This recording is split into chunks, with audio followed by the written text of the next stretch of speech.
Hello and welcome to the No One Asked You podcast. This series, I am once again joined by my wonderful co-host, that darn kitty. Dorkus and I are sharing our experience reading The Way of Kings for the first time. Each episode, we will summarize what we've read and discuss the experience along the way. This is Storming the Archives, The Way of Kings, and today we discuss Chapter 37. Chapter 37. Chapter 37. Sides. 5.5 years ago. Cal and his mother prepare simple food while his brother looks at rocks. They talk about Spren and whether or not they live in everything. Cal's been thinking about the way the world works and his place in it. He just wants everything to make sense. Hesina sees the humor in such a statement. Cal finally made his choice. He'd become a soldier.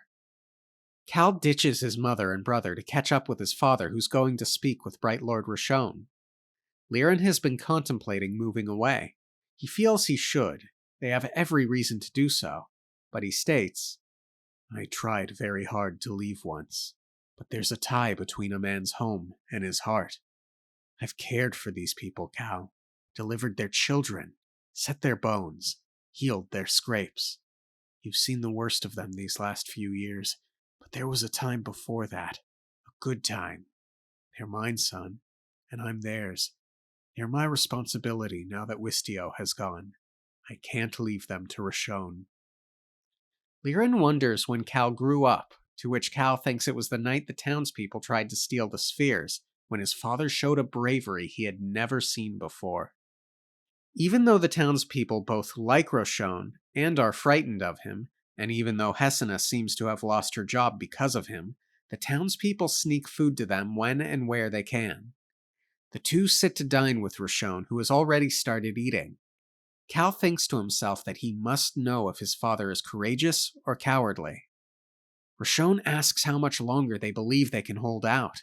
Cal asserts they're doing just fine. Liren threatens to leave. Roshone would claim to whatever new city lord they'd have that they're in possession of stolen spheres, to which Liren states he'd win an inquest.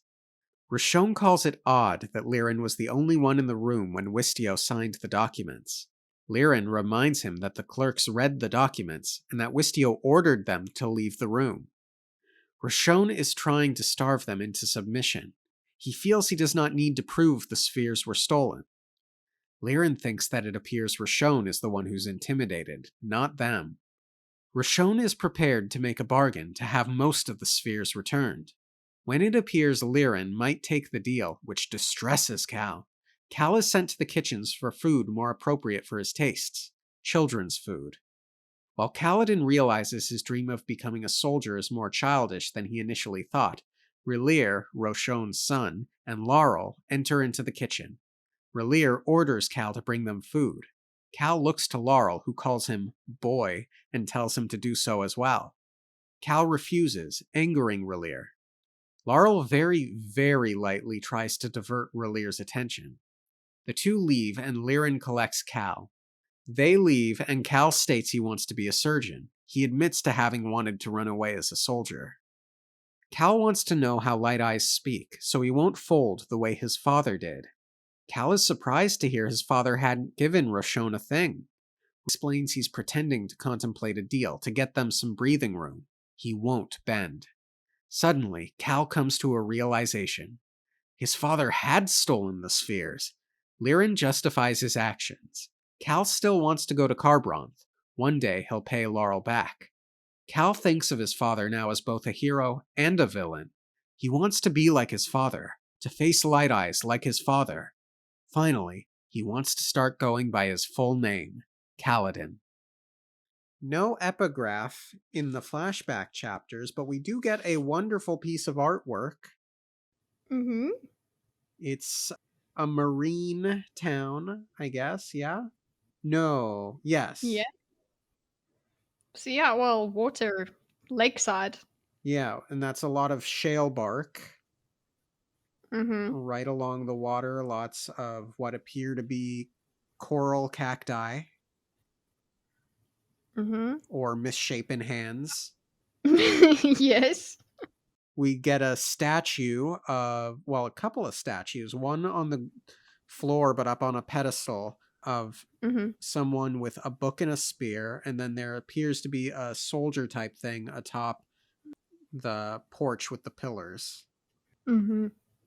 And we've got Kremlings at the bottom. We've got shale snail.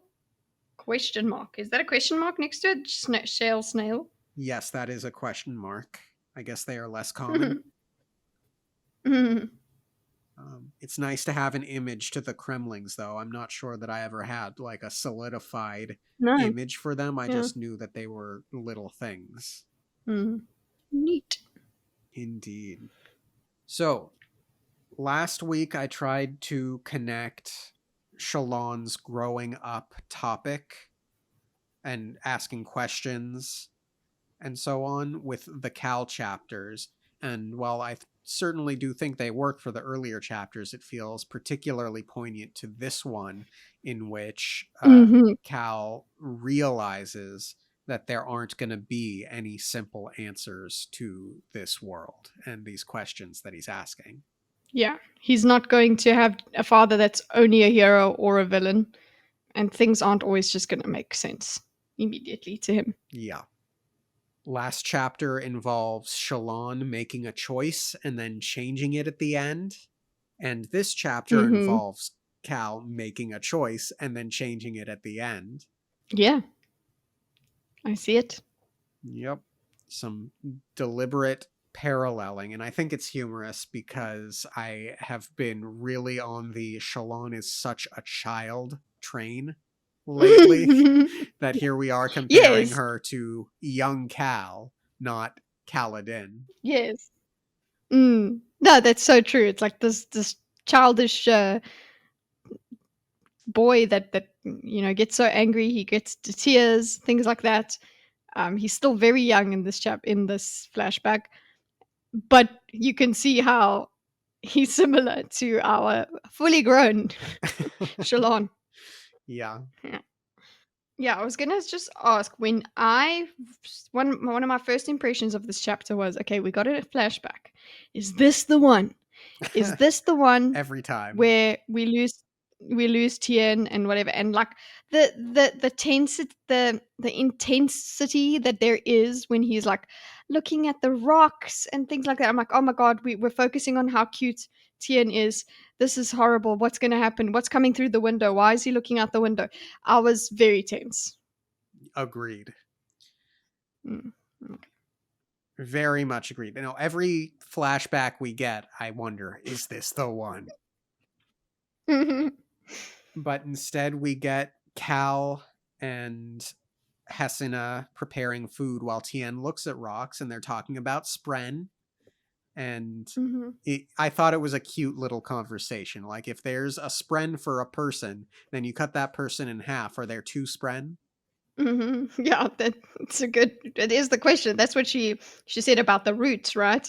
Yeah. And then I love Tien like looking for the spren in his skin, basically like, hey, will they get some spren come out of me?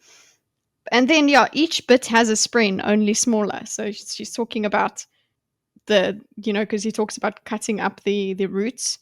So you just get smaller and smaller spren if you cut and cut and cut. That just made me think of shards, and I was like, is that kind of a little nudge towards that idea? And also, just one of my favorite things about this was spren appear when something changes, when fear appears, or when it begins to rain. They are the heart of change, and therefore the heart of all things. So that just makes me go, what changed? What happened with Kaladin that made Syl appear? Well, it's funny what you just said about how the Spren gets smaller and smaller Mm-hmm. had me wonder about Syl, and I think, well, she must be a particularly big Spren considering how good Cal is, so to speak. And I think we're under the impression that there's definitely something special about Kaladin, Mm-hmm. large of spirit. So Mm-hmm. that's a little bit of a thought there. Syl is special too. Syl is special, yeah.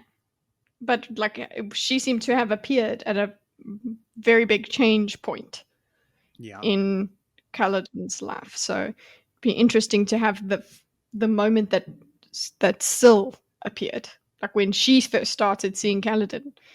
when was that? Because yeah, I hold on to this. So I've highlighted it for future reference. Spren Excellent. appear when something changes. Yeah. Cool.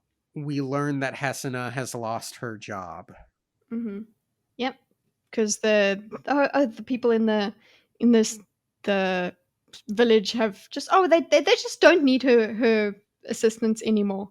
So great stuff. And that's also why they're because these roots are fine. They're edible, but they're not the greatest. Yeah. Um, these roots that they're busy with. Yeah. I mean, we do learn that the townspeople sneak them food when and where they can, which I think is Hmm. good. But prior to that knowledge, I'm thinking, oh, these freaking townspeople. Jeez. Um, Yeah. They don't deserve these people. Like why are we still here? yeah. So there was a strange order of operations that went on in my mind when I was first reading through the chapter, where Okay. fairly early on, Kaladin affirms he's made his decision, he's going to go become a soldier. And then during his conversation with Hesina and with Tien, he's looking out the window, he's looking for something. And at one point, he's like, it's here already? What already? And he sort of rushes out. He says he's not ready.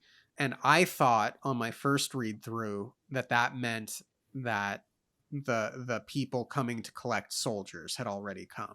And I thought this was going to be Yes, him leaving. that's exactly what I thought. Because yeah, I was just thinking about it. The next time the recruiters come, that will be the time he goes, and he was yeah. He also thinks of this. Oh, there'll be a next time the opportunity comes. Like Mm-hmm. he did think about that. So I was also on that. Okay, he's looking out the window at a recruiter. Yeah, because it doesn't really specify until he's out there Hmm. what it is he's looking at. Yeah, So ultimately, I'm glad it's not. I think he came to yeah. a very good and wise decision. But I would also note that decision changed when Laurel ceased to be a potential romantic partner. And we know that Laurel was pushing him into being a soldier. And his Hmm. interest in Laurel, I think, partially motivated his interest in soldierism. So we do know he feels spiritually connected to the spear as well. So there's certainly something more going on there. But Laurel is definitely having an influence, or at least did at some point. At some point, yeah, because he does say he hasn't even thought about her Mm-hmm. recently. So maybe it's like that whole motivation was kind of on pause, but then he sees her again, and it brings back Yeah, all of those feelings. So. yeah. Speaking of which, do you want to say it about Laurel, or shall I? Laurel, you cow, Yep. That was such a shitty, childish thing to do. I boy. I want to appreciate the caste system. I want to appreciate that she did like the bare minimum to just say, "Hey, let's just go." At the end there, but Hmm. really, needing to say, "Boy, go get the food," like she didn't know he wasn't a servant there was terrible. I think she's also lashing out at him because he hasn't come to see her. He stayed away from her as well. But So they weren't it's letting like, him near. yeah, I suppose, but I think she's also mad at him for that. I completely assumed it was because she wants to be liked by Relir, whom she sees as more desirable, particularly because he's a light eyes, than Cal. Sure, I think no. It's like my father died. You didn't come to comfort me. We were friends. You you just appear now. This is the first time I'm seeing you. You didn't try and come and find me. And she's the kind of thoughtless light eyes that will be like, oh, they weren't letting you. Why didn't you just come anyway? like, I don't understand about them not letting me see you. They're not letting me see you, but you can come and find me. So I saw that. I guess I was being charitable towards her, where I was like, why would she do that to him? And instead of, oh, I want my boyfriend to like me, it's like, well, he'll like me, and I get to tell Kaladin he's a dick. So, Interesting. yeah. Mm. But then she feels shitty about it later, and then she's like, "Let's go." So she doesn't indulge in it. She does do that. So Cal and Liren head on over to the mansion, and I'm like, okay, great. We're finally going to get some sort of hopefully civil confrontation. And Liren. At this point, though, Hmm? yeah, the fact that this is happening, I'm still in the tense mode when I was reading this. So I was like, what happens to the family when they're at the dinner? So I'm trying to figure out bad things happening. So I'm like, oh, they're at the dinner, and then the mother and Tian get attacked or something. Yeah. So that's where my mind went. Speaking of which, speaking of an escalation like that, Liren's Hmm. plan to sort of fidget around specific negotiations, I don't see any way that doesn't backfire on them. Hmm. I think it'll make Rashon feel like a fool. It'll look bad for Liren, and I think I sense backfiring from this. But we do. What do you think of that? Yeah, we do. I do think so because hey, Kaladin does not go to Kabaranth and become a surgeon. Hmm. So that we know that's not going to happen. So yeah, I think that through this, that's how it happens. You know what I'm saying? Through this backfiring, that's how Kaladin it does not become a surgeon. Yeah, I agree. I think this is gonna bait an escalation. Hmm. That said, we do get Liren defending the townspeople in what I think is a fairly effective way, and he does explain why he won't move. And I've been shouting it from the rooftops for the last several flashbacks. Move! They don't like you, move! But everything he Yeah, says is valid and fair. but he is also the fact. I did enjoy him actually just bringing that up as an option, Hmm. that leaving, because he has considered it, and also something's different that he lets Kaladin know that because he's been keeping that thought from Kaladin. Kaladin's like, oh, he didn't even think of his parents coming with him to Carburanth. That he didn't. He was like, oh, okay, that's a different way I could do it. That's that flipped it on its head. But then he's like, oh no, I'm going to be a soldier anyway, right? Yeah. So Cal and Laren sit down to eat, and Rashon is eating adult food, which Cal doesn't particularly like. Oh, but you know what was no, what was cool before that was they set up a table, or Rashon's people set up a table like on the side there in a side room or like a little alcove thing, and that was where he was kind of expected to go and eat. But then Liren says, "I am whatever Don. Second non, I, I'll, yeah, second non, sorry, and second bread. yeah, so I so I am, and I expected, I've been invited to eat at your table. So he sat down at the table, and and Cal also went and sat with him. And that was Cal's Power play. moment there. He Yeah, but Cal noticed his dad looking this guy in the eyes, and like, standing up to him instead of just going and sitting on the side. So Yeah. that's part of Cal's going, "Oh, my dad's pretty badass." Yeah. So throughout this whole chapter, Kaladin keeps asking the question. We talked about questions carrying over from Shalon's chapter. He's asking, is my dad a coward or is he courageous? And he's looking throughout this whole chapter for opportunities for him to be courageous, and or to view him as courageous rather. And I think that's really well done. He thinks that he had never seen his father more brave than during, the To Kill a Mockingbird scene with the illumination, Mm. which Yeah, so his father's bravery kind of, or, his father's defiance is what brings him to these realizations, of his growth. Like him seeing his father stand up to people, that he marks that as the day he started growing up. yeah. And now this is like a final punctuation where he even says, okay, no, now you can use my full name. Yeah. Which was a great end to the chapter. Mm. Mm. So Liren starts negotiating, which young Cal takes as more of a sign of cowardliness over courageousness. Mhm. And he gets sent to the kitchens where he's given children's food, which makes him feel like more of a child, which isn't great, particularly in the face of Relir and Laurel coming in. And so Mhm. you've got that Mhm. dynamic going on within Cal.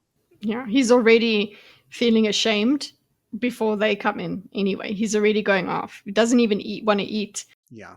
eventually. Like he's like, okay, well, he's going to get the food, but and this is where they would eat together. He would eat with her before as well. So her walking in is a big blow to him. Yeah. And Relir's a dick. Duh. Yeah, you expect that. I mean, like father, like son, I suppose. Yeah. But then we covered the Laurel of it. Hmm. Cal gets a little, not quite tongue tied, but he's not happy about how it went with that situation. So then he and Liren leave, and Cal realizes that Liren did steal the spheres. Yes, through the guilt in his dad's eyes. Yeah. So there's a lot going on there, but essentially what I gathered was Wistio was probably open to the idea of Laurel marrying Cal.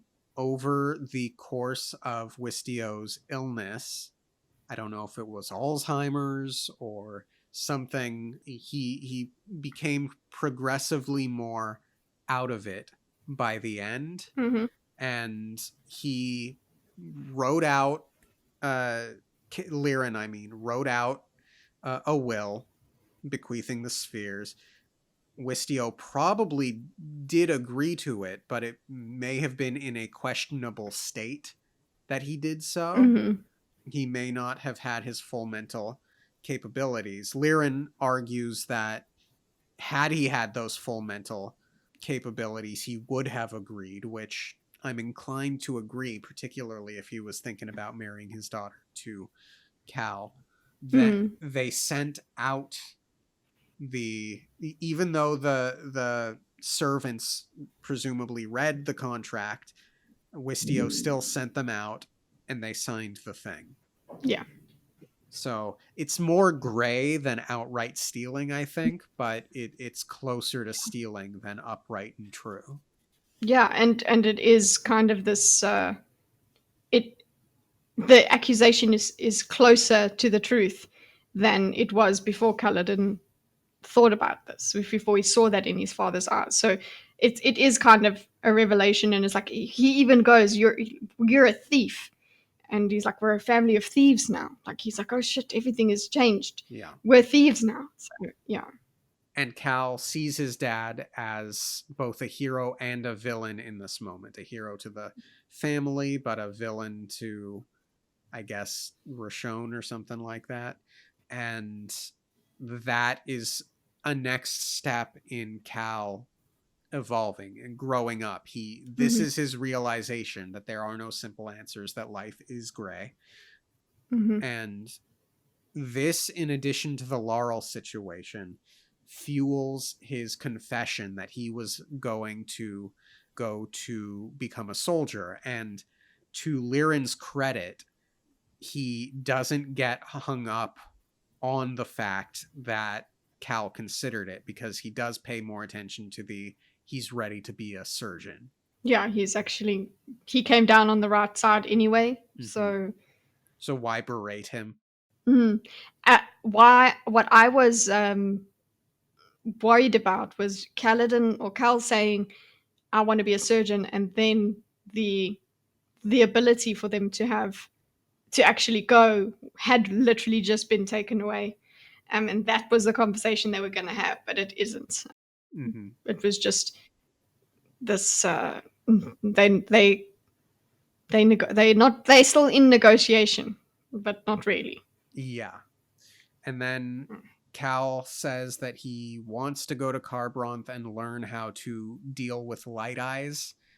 how to talk circles Face around them them. like he does. Yeah, and Yeah. this is Laurel motivated. He doesn't want to look that Mm. stupid again. But then his dad is like, "But you are smart enough, and you should do it to help people." So he's like, "Well, I'll do both. Okay, I'm doing it for both, for revenge, so that I can deal with the light eyes, but also so I can help people. Fine, Y- I'll do both of them at the same time." yeah, and then Cal says that he wants to pay Laurel back. And Hmm. there's a version of this story where he doesn't really go on to be a soldier, and he earnestly tries to pay back Laurel, but like that storyline is exacerbated, and that's the thing that grudges are made of, generational Hmm. grudges. So Lyran and Rashon age and die hating each other, and then then we get sort of a Relir and Kaladin hating each other, even though like Kaladin's unwilling to bend on having done anything wrong, but he's also trying to pay her back. It's a very different story. Not saying it would have been better or worse or anything like that. It's just You played it out in your head. exactly. It was purely a Hmm. fun thought experiment. Hmm. What else is there? Anything else? Just yeah, the name change was very good at the end there. Yeah. He's like, now it's a man's name, and also it sounds like it's not. It's a Lata's name. Well, it sounds like a Lata's name, but it isn't one. He's kind of coming into himself. He's figuring out who he is. It. I don't think it's clunky. Names are important. It's actually it's a crowning glory Yeah. on this chapter. The next young Cal chapter we're going to get, it'll be Kaladin. Hmm. Yeah. And will that be when we lose Tien? Oh no. Yeah. Maybe I'm hungry, but adult food sounds really good right now. Yes, that that whole thing. The He did eat skewers and it. the flatbread. Yeah, it was a bit spicy for him, and I was like, oh yeah, I wouldn't mind that. Yeah. Agreed. Mm. But also fruited food, yay! I enjoyed that too. Indeed. Thank you all for tuning in. Have a great rest of your week. Subscribe to that darn Kitty if you get a chance, because she's got a great channel. And we'll see you next time. Okay, thanks. Okay, thanks, Bye. bye.